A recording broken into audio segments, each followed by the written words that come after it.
Entonces, bueno, tenemos que continuar con este tema número 4 de la materia, ¿no? A ver si por aquí, como digo, podemos empezar la clase, ¿no?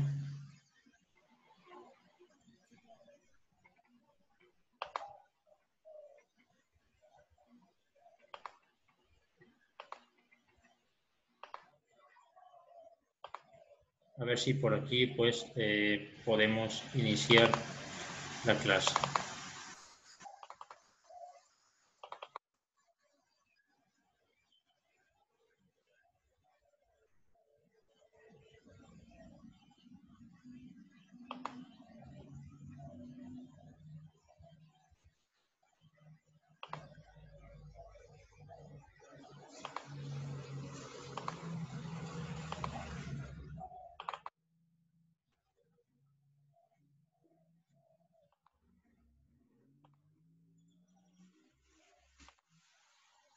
Bueno, bueno, el día anterior ya empezamos lo que sería el tema este de Piaget, ¿no? El tema del constructivismo psicogenético de Piaget. Habíamos visto las metas de la educación, ¿no? Dentro de Piaget, lo que afirmaba, que pues las metas de la educación era perseguir la autonomía en los alumnos, ¿vale? Hacer que los alumnos pues se vuelvan autónomos, se vuelvan sujetos autónomos.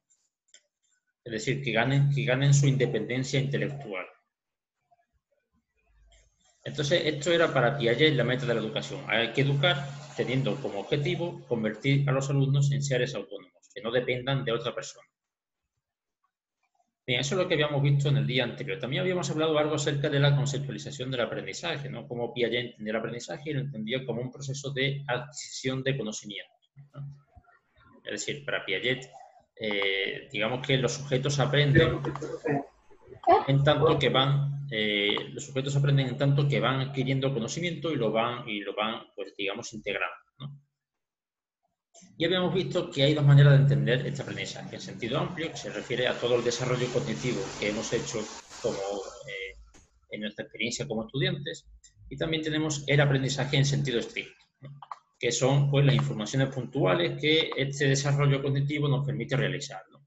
Y vimos que existía una serie de influencia entre ambos tipos de aprendizaje, ¿vale? De tal manera que toda nuestra experiencia como estudiantes, todo nuestro desarrollo cognitivo nos permitía, a su vez, realizar aprendizajes en sentido estricto, ¿no? Aprendizajes concretos, ¿no?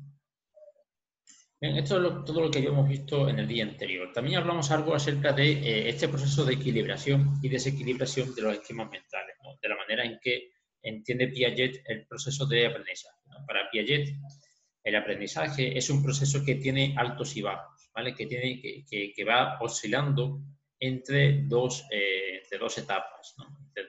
Entre dos momentos. Entre lo que serían la equilibración de esquemas mentales y los desequilibrios de estos esquemas, ¿no? Periodos de desequilibrio. Y habíamos dicho que los momentos de equilibrio se dan cuando, con el conocimiento que ya tenemos asimilado, pues podemos hacer frente a una serie de tareas, ¿no? Es decir, nos sentimos equilibrados, nos sentimos pues con la confianza en que efectivamente yo puedo realizar la tarea con el conocimiento que sé, ¿no? Con el conocimiento que tengo asimilado, ¿vale? Y momentos de desequilibrio ocurren cuando la tarea que se nos presenta es novedosa en una medida en la que, pues, con lo que sabemos, no podemos hacer frente a esta tarea de aprendizaje, ¿no? Y aparecen, pues, estos momentos de desequilibrio, ¿no? Estos momentos en los que, bueno, la información que nos están aportando no nos resulta tan familiar, ¿eh? Y pues esto provoca en nosotros una especie de incertidumbre, ¿vale? Nuestros esquemas mentales, digamos que no son suficientes para hacer frente a la tarea de aprendizaje que nos están proponiendo, ¿vale? Entonces, el aprendizaje fluctúa, digamos, entre estos dos momentos, ¿vale? Entre periodos de equilibración y periodos de desequilibrio. Y lo que se busca dentro de la educación, según Piaget, es una tendencia a equilibrar estos esquemas mentales, ¿vale? Una tendencia a vencer esta incertidumbre que la información novedosa que estamos estudiando pues nos provoca, ¿eh? Y también dijimos que esta situación, digamos, esta situación de desequilibrio puede venir causada por aspectos novedosos de la información que estamos estudiando, como estoy comentando antes, y también por contradicciones que puedan existir entre los esquemas mentales que tenemos, ¿no? Bien, todo esto lo vimos en el día anterior también. Bueno, entonces, efectivamente, ¿qué significa esto del proceso de equilibración? ¿Vale? ¿Qué entendemos por un proceso de equilibración según lo definía Piaget? Hemos dicho que el aprendizaje pasa por periodos de desequilibrio, ¿vale? Entonces, ¿qué hay que hacer con esto? Pues superar estos estados de desequilibrio. ¿Y cómo se superan estos estados de desequilibrio? Pues lo que tenemos que hacer es buscar un nuevo estado mental que sea más abarcativo, ¿vale? Es decir, en pocas palabras, lo que tenemos que hacer es aumentar nuestro conocimiento, ¿vale? Perfeccionar nuestro conocimiento para poder hacer frente a la tarea de aprendizaje que tenemos que solucionar, ¿vale? Porque con lo que sabemos, pues no es suficiente, ¿no? Tenemos que construir nuestro conocimiento, ¿eh? Entonces, en pocas palabras, lo que se trata es que el alumno sea capaz de lograr una serie de explicaciones e hipótesis más sofisticadas, ¿vale? Más sofisticada porque la situación de aprendizaje que tiene delante se lo demanda, ¿vale? La situación de aprendizaje que tiene delante, digamos, ha crecido en dificultad y con el conocimiento que tiene asimilado el alumno no es capaz de hacer frente a esta situación de aprendizaje nueva, ¿no? Frente a esto, ¿qué tiene que hacer el alumno? Pues tiene que investigar, ¿vale? Tiene que preguntar a sus compañeros, saber cómo ellos lo están solucionando. Y también, pues, digamos, tienen que preguntarle al profesor acerca de, bueno, qué solución le podemos dar a esta tarea, ¿no? Que se me está resistiendo, ¿no? Entonces, lo que el alumno tiene que hacer aquí, como estamos comentando, es lograr una explicación y una hipótesis más sofisticada, ¿no? Una explicación o una solución mucho más potente, ¿vale? Porque con lo que se sabía, pues, no podía ser resuelta la tarea, ¿vale?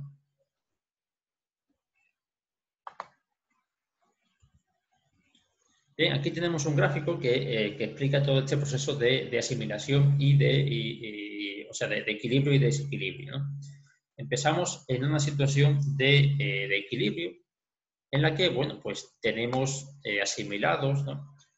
Una serie de información, ¿vale? Como digo, estamos equilibrados en nuestros esquemas mentales, ¿vale? Nuestros esquemas mentales, pues, están equilibrados y a mí me posibilitan seguir avanzando en la tarea, seguir avanzando en la materia. Pero va a llegar un momento en que va a llegar una situación novedosa, ¿vale? Va a llegar una situación novedosa, pues, en la que, pues, a mí se me exige dar una respuesta adecuada, ¿no? Se me exige buscar una solución al problema de aprendizaje que se me está presentando, ¿vale? Y esta nueva situación, pues, me provoca un estado de desequilibrio en mis esquemas mentales, de manera que, bueno, pues, a mí me supone un reto, ¿vale? Porque con la información que yo sé, no soy capaz de hacer frente a esta tarea, ¿no? Y aparece un estado de desequilibrio, ¿no? ¿Cómo lo supero? Pues investigando, ¿vale? Investigando por mi propia cuenta, preguntando a los compañeros, buscando en Internet, por ejemplo. Es decir, se trata de ampliar mi información, ampliar la información que tengo, ¿vale? O perfilarla, o perfeccionarla de alguna manera, ¿no? Y así es como venzo este estado de desequilibrio, ¿vale? Y doy lugar a la acomodación de toda esta información que estoy buscando y que estoy asimilando en mis esquemas mentales, ¿no? Cuando ya logro la acomodación de la información novedosa, pues vuelvo otra vez a un proceso de asimilación, ¿vale? Asimilo toda la información y vuelvo a un estado de equilibrio, ¿vale? Y así vuelvo a empezar otra vez, ¿vale? Esto es para Piaget el aprendizaje, ¿vale? El aprendizaje no es algo lineal, no es algo que el alumno hace de manera literal, sino que va fluctuando, ¿vale? Va pasando, digamos, oscilando, ¿vale? Pues entre dos situaciones que hemos dicho, ¿vale? Entre situaciones de equilibrio y situaciones de desequilibrio.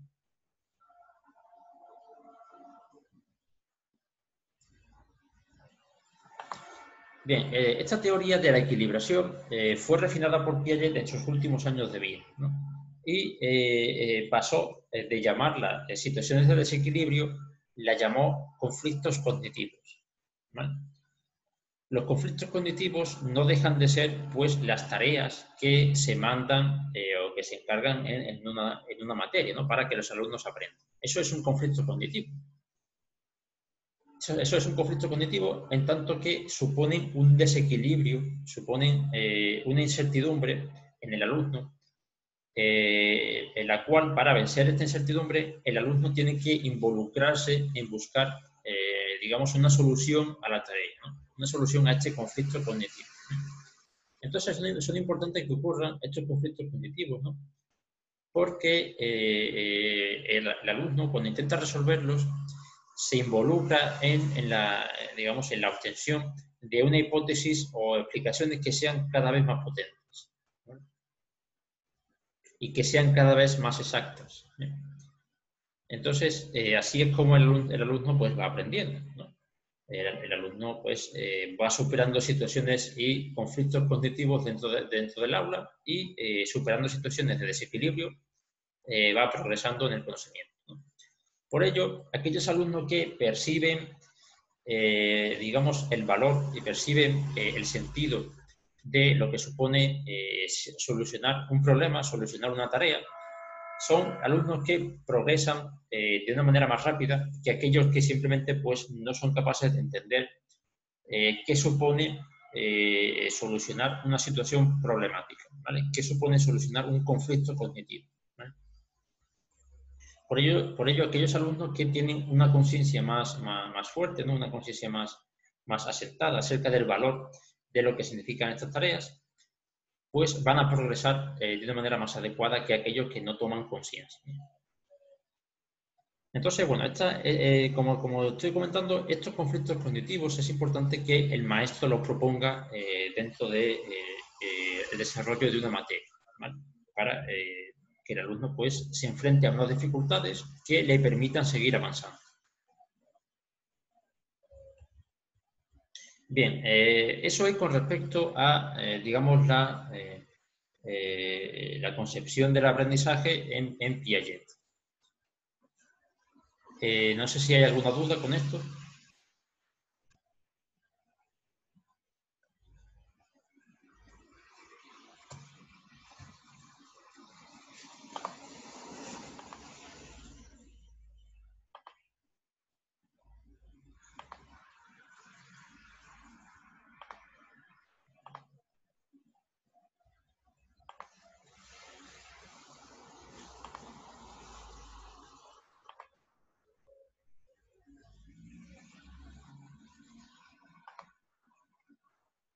Bien, bueno, entonces vamos a continuar ahora viendo la concepción del maestro en este modelo educativo, es decir, qué papel juega el maestro aquí, ¿vale? Bueno, la función principal del maestro aquí va a ser, como no puede ser de otra manera, en tanto que estamos hablando de un constructivismo, va a ser facilitar y guiar al alumno, ¿no? Para que construya activamente su propio conocimiento, ¿eh? Esto no es como la educación tradicional, en la que el profesor pues, simplemente llegaba a clase y empezaba a hablar, sino que aquí el maestro pues, tiene que facilitar, ¿no? Y guiar al alumno en su propio conocimiento, ¿eh? Por ello, Piaget siempre estuvo en contra de esta idea de que el profesor da una serie de conocimientos ya terminados, ya elaborados, y el alumno únicamente tiene que repetir, ¿vale? Esto para Piaget no es adecuado. El maestro más bien lo que tiene que hacer es promover un clima en el que los alumnos desarrollen su autonomía, ¿eh? Por ello tiene que ser alguien que entienda efectivamente cómo funciona la desequilibración de esquemas mentales y en qué momento adecuado proponer un conflicto cognitivo.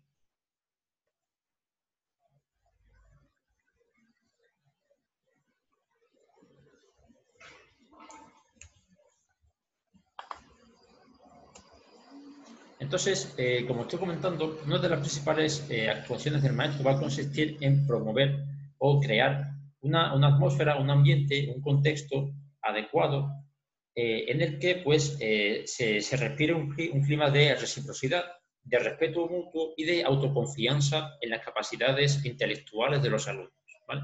Los alumnos que cometen errores no son tratados como burros o como tontos, ¿vale? Sino que simplemente pues, hay que ayudar al alumno a ir creciendo en su conocimiento, ¿vale? Y para ello tenemos que darle al alumno la oportunidad de que inicie un aprendizaje autoiniciado, ¿vale?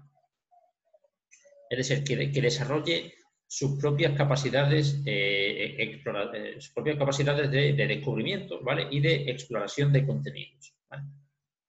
Todo ello, pues, promoviendo estos conflictos cognitivos de los que acabo de nombrar antes entre los alumnos, ¿vale? De tal manera que aquí, en esta imagen que tenemos aquí abajo, ¿no? Este sería, digamos, el primer momento dentro del desarrollo de un proceso de enseñanza y aprendizaje, ¿vale? El profesor propone un conflicto cognitivo, propone una tarea a desarrollar, la cual al alumno le causa una serie de desequilibrios, ¿no? Le causa una serie, pues, de incertidumbre, ¿vale?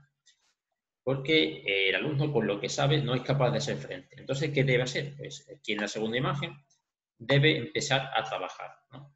Debe empezar a elaborar una serie de explicaciones novedosas, las cuales no había hecho antes, y para ello tiene que investigar por su propia cuenta, ¿vale? Tiene que, pues, digamos, construir su propio conocimiento, como estamos diciendo, ¿no? Hasta que en la imagen número 3, pues el alumno ya da con una solución adecuada, ¿vale? Como fijáis, como veis aquí, el alumno no tiene un papel pasivo, sino que el alumno actúa en todo momento.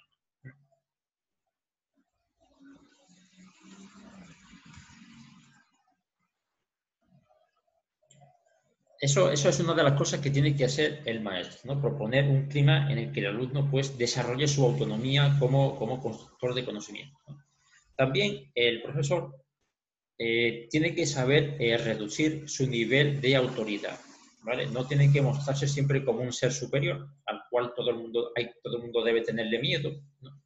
Sino que el profesor, pues, reduce esta superioridad con la que se muestra ante los alumnos, ¿vale? Con el objetivo de que el alumno, pues, no se sienta supeditado, no se sienta, digamos, aplastado, ¿no? Por decirlo de alguna manera, ante la superioridad del profesor y no se fomente lo que hemos dicho antes de la heteronomía moral, ¿no? Porque justamente nuestro objetivo principal es la autonomía, es hacer que los alumnos se sientan independientes, ¿vale? Que no dependan de nadie para construir su conocimiento. Por ello, entonces, el profesor, pues, no es la fuente del saber absoluto, sino que es un cuestionador del conocimiento, ¿vale? Anima a los alumnos a que se formulen preguntas, anima a los alumnos a que se cuestionen si efectivamente lo que están aprendiendo puede ser visto desde otro punto de vista, ¿vale? Fijaros que es justo lo contrario que ocurría en la educación tradicional, ¿vale? En la educación tradicional lo que decía el maestro era lo que había, ¿vale? Era la verdad. Aquí lo que yo estoy comentando puede no ser cierto, ¿vale? Es decir, yo de hecho os animo a que investiguéis a ver si efectivamente lo que yo propongo aquí acerca de Piaget puede ser más completo o se puede ver desde otro punto de vista, ¿vale? Entonces, esto es importante. Tiene que animar a los alumnos a que investiguen, ¿no? Tiene que animar a los alumnos a que se formulen preguntas, ¿sí? Y si el alumno no encuentra soluciones válidas a pesar de esta investigación autónoma, el docente, en lugar de castigarlo o en lugar de darle la respuesta correcta al momento, lo que debe hacer es guiarlo con sugerencias, ¿no? Hacia la solución, ¿vale? Es decir, comentarle que, bueno, que quizás se está olvidando este punto de vista que fue importante y que se vio en temas anteriores, que intente pensar esto a través de tal ejemplo, ¿no? Es decir, se trata de proponer sugerencias y pistas al alumno para que, bueno, como estamos diciendo, construya su conocimiento, ¿bien? Por ello, pues los errores no son castigables, ¿no? Los errores se respetan, ¿no? Entonces, el profesor, pues, debe respetar y hacer respetar los errores de los alumnos, ¿no? Y no exigir la respuesta correcta en ningún momento, ¿vale? ¿Vale? No exigir mediante el miedo, la respuesta correcta, porque esto lo único que consigue son situaciones de bloqueo.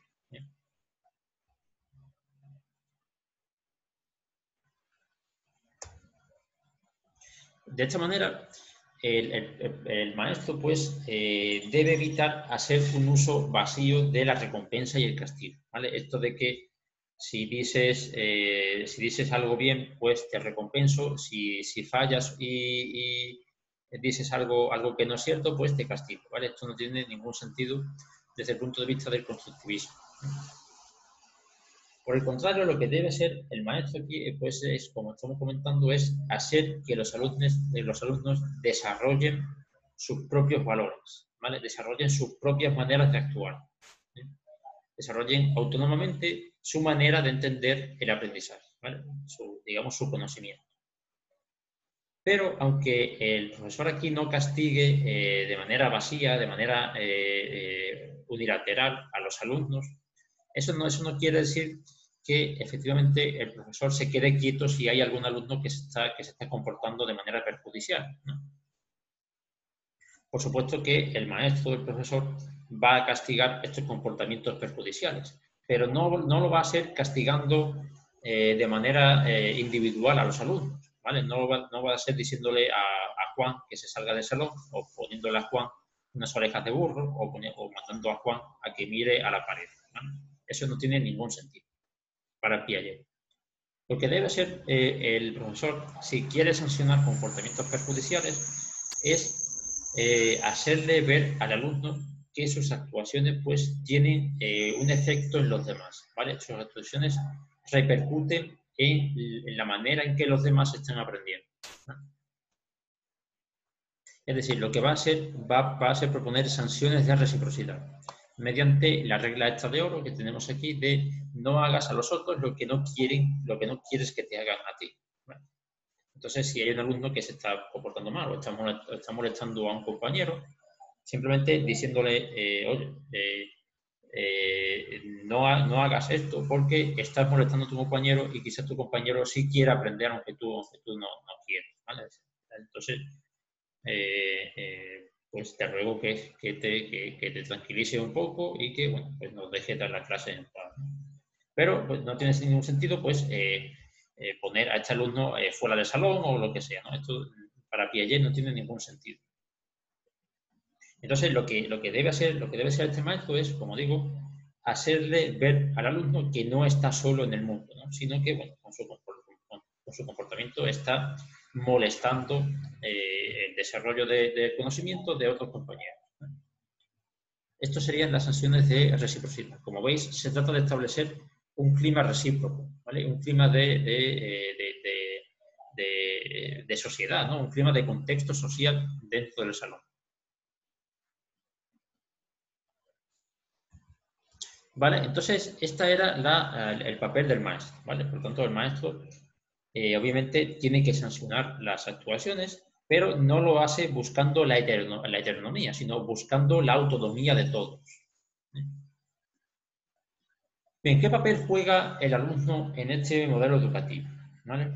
¿Cuál es, digamos, el papel del alumno o digamos, cómo el alumno actúa o debe actuar según el modelo educativo de Piaget que estamos viendo ahora? Bueno, entonces, si estamos diciendo que nuestro objetivo principal va a ser formar alumnos autónomos, es decir, formar alumnos que sean creadores, creativos y inventivos y con iniciativa, debemos permitirle que ejerciten su acción, ¿vale? Y la reflexión,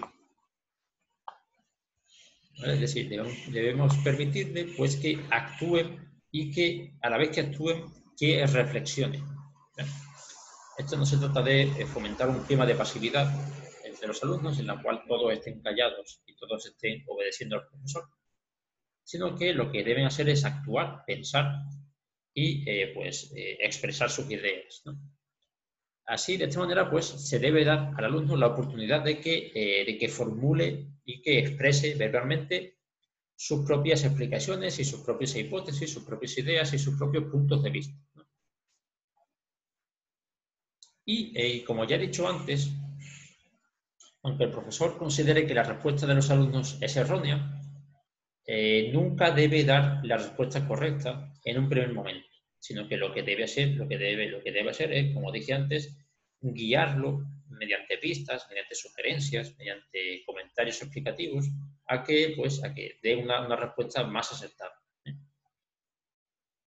De esta manera, como también he comentado anteriormente, las actividades que se propongan, los conflictos cognitivos que se deben proponer, deben tener un carácter exploratorio, ¿eh? Sin presentar pues ya todo el saber conformado, ¿vale? Sin presentar toda la información de manera literal, ¿vale? Porque esto no tiene ningún sentido en el constructivismo.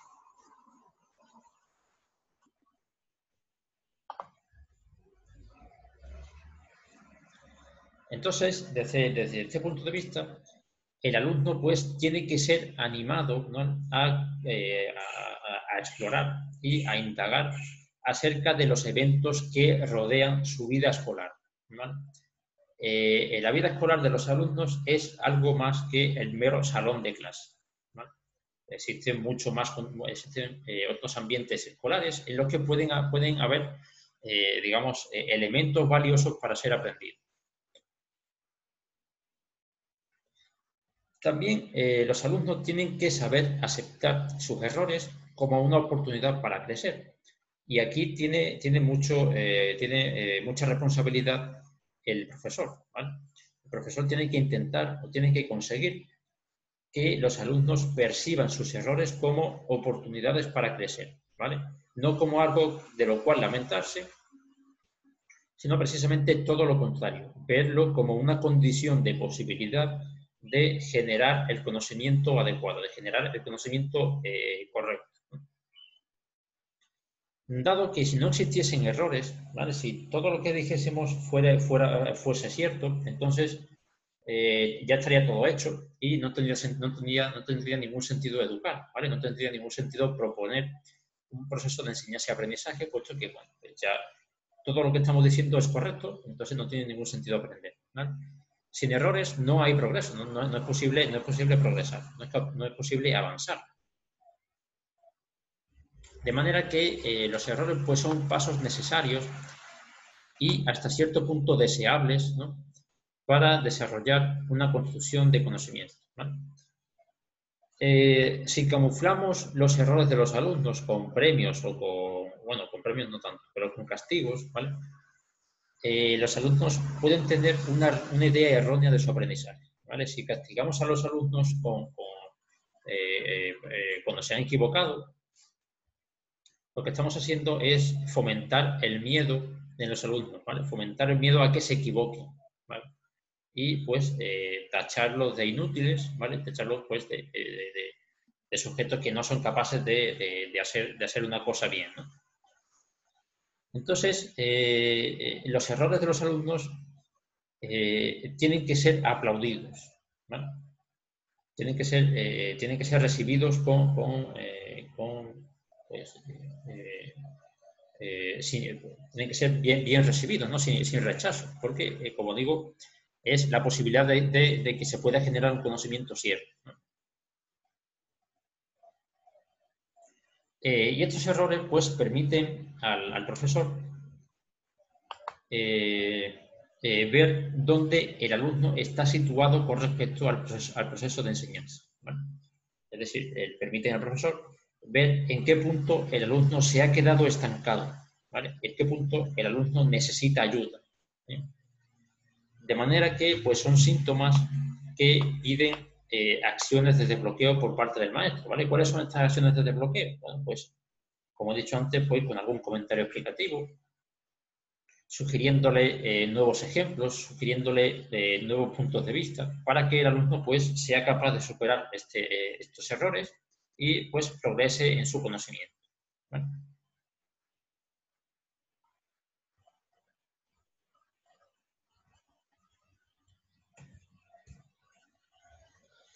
¿De acuerdo? ¿Alguna pregunta hasta aquí?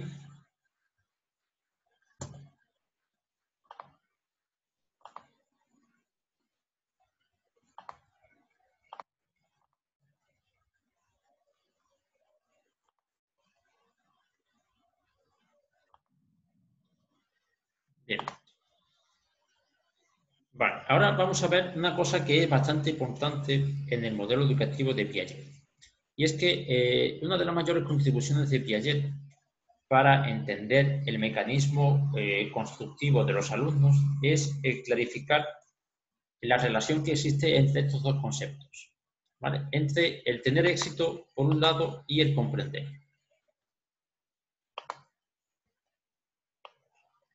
¿Vale? Piaget clarificó, digamos, perfiló o perfeccionó la manera de entender el constructivismo en los alumnos, clarificando y volviendo a explicar la relación que existe entre estos dos conceptos, entre el tener éxito y el comprender. ¿Vale? ¿Qué entendemos normalmente por tener éxito? Cuando nosotros hablamos de que una persona es exitosa, ¿a qué nos referimos?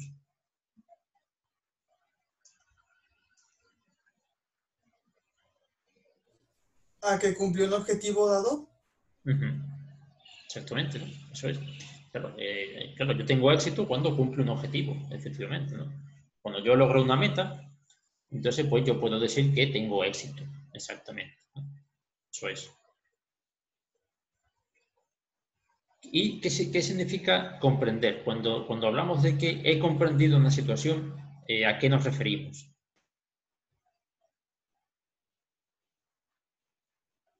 A que entendió la magnitud de la misma, ¿no?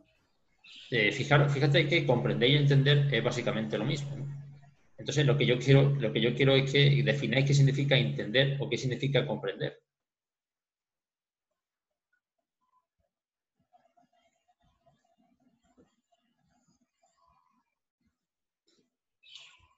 Fijaros, cuando hemos entendido o hemos comprendido algo, ¿qué es lo primero que hacemos? Yo, por ejemplo, entiendo y comprendo cómo funciona un automóvil, ¿vale? Por ejemplo. Entonces, yo cuando entiendo y comprendo cómo funciona un automóvil, ¿qué es lo primero que hago?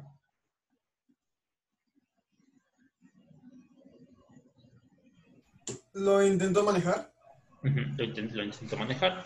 Y, por ejemplo, si viene mi hermano pequeño, o si viene mi padre, o si viene mi abuelo, ¿qué hago yo con esa persona? Cuando comprendo cómo se maneja un automóvil. Lo llevó a un lugar. Lo llevas a un lugar y ¿qué haces después? Sí, es muy fácil, o sea, no tiene ninguna complicación. Pues lo acompaña y luego lo regresa a la casa. Se lo explicas, ¿no? O sea, cuando tú entiendes algo, cuando tú comprendes algo, se lo explicas a alguien, ¿verdad? Exactamente, le enseñas, efectivamente, eso es.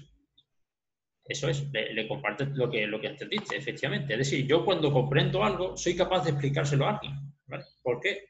Porque entiendo la razón de por qué las cosas son así, ¿vale? De tal manera que cuando yo comprendo cómo funciona un automóvil, yo soy capaz de explicarle ese elemento a una persona que en principio no sabe cómo funciona, ¿vale? Eso significa comprender. Comprender, como se pone aquí, implica establecer la razón de las cosas, es decir, saber explicar por qué las cosas son así. ¿Bien? Eso significa comprender o entender. Entender y comprender es básicamente lo mismo, ¿no? Y tener éxito, pues como hemos dicho, implica pues lograr una serie de metas, ¿vale? Fijaros que una cosa que es curiosa aquí, se puede tener éxito en algo, es decir, se puede lograr las metas de algo, se puede lograr un objetivo determinado sin haber comprendido la situación, ¿vale? Por ejemplo, un alumno saca la máxima calificación en un examen, ¿vale? Pero no ha comprendido nada porque todo lo ha hecho copiándose, ¿vale? Entonces, pues, no ha comprendido nada. ¿Ha tenido éxito? Por supuesto, ¿vale? Tiene la máxima calificación, pero no ha sabido comprender, ¿vale? No ha comprendido nada, simplemente lo ha hecho copiándose, ¿bien? O también, por ejemplo, yo puedo tener éxito ganando una competición, ¿vale? Pero yo no he sabido comprender cómo lo he hecho, ¿vale? De tal manera que si alguien me pregunta a mí, oye, ¿cómo es que has ganado esta competición? Si parecía que en principio no podías. Yo le respondo, pues no tengo ni idea. Lo he hecho porque sí. No sé, no he sabido cómo hacerlo para ganar, pero el caso es que he ganado, ¿vale? Entonces, muchas veces se puede tener éxito sin comprender la situación en la que estoy involucrado, ¿vale? Esto va a ser importante para lo que vamos a ver después, ¿vale? Se puede tener éxito, efectivamente, sin tener el elemento de comprender, ¿eh? Y esto, aunque parezca mentira, pues ocurre, ¿no? La escuela tradicional siempre nos ha dicho que para tener éxito en algo, para tener éxito en alguna práctica, primero y necesariamente hay que haber comprendido una teoría, ¿vale? Eso nos ha dicho la escuela tradicional desde siempre, ¿vale? De tal manera que para la escuela tradicional es imposible tener éxito en algo si antes no has comprendido una teoría, ¿vale? Eso es lo que siempre nos ha dicho la escuela tradicional, ¿no? Primero viene explicando una teoría, el alumno la comprende y la pone en práctica después, ¿vale? Y tiene éxito en esa práctica, ¿vale? Esto para Piaget no es la manera correcta de educar, ¿vale? Esto para Piaget no es la manera correcta de lograr una verdadera construcción de conocimiento, ¿vale? Es decir, la verdadera construcción de conocimiento no aparece primero partiendo de una teoría y luego volcando esa teoría en una práctica de manera exitosa, ¿vale? Sino que va a venir justamente haciendo lo contrario, ¿vale? Justamente haciendo lo que hemos comentado antes. Intentar tener éxito en algo sin comprender primero una teoría, ¿vale? La comprensión de la teoría vendrá después, ¿vale? Pero para Piaget, primeramente lo fundamental es enfrentar a los alumnos ante una situación práctica sin explicarle absolutamente nada, para que por ellos mismos sean capaces de tener éxito en esa tarea práctica, ¿vale? Vamos a ver esto más detenidamente en un momento, porque el problema es que se está cortando ya aquí los 40 minutos que tenemos de Zoom. Y voy a cortar aquí y luego os vuelvo a enviar la liga para los siguientes 40 minutos que tenemos de Zoom, ¿vale? Entonces, si me permitís, voy a cortar aquí y ahora os mando el siguiente link.